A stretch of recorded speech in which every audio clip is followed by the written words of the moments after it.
Happy birthday, Sister Ruby! So, sana okay ka lang dyan at saka ngayong 60th birthday mo, lagi kang mag-iingat at saka ingatan mo rin yung health mo, huwag kain ng masyadong masasarap. Yung masyadong masarap, padala mo na lang sa amin. Lalo yung mga chocolate ha, mga kalimutan. Ingat ka dyan palagi at saka patuloy ka pa na gamitin ni Lord na lagi doon na dyan sa work mo, sa workplace mo. Ayan. Hello, good morning, good afternoon, good evening.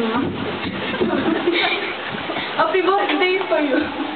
Ano ba yung Australia natin? Okay, so Sister Ruby, so happy birthday. You are almost on your golden days. Happy birthday so much and God bless you always. Kayo po yung palagi namin pinag-pray dito and sana po lagi kayong always okay, yung buong family po ninyo. So, yun lamang po, kay 6 po ako dito po sa Pilipinas. Thank you po.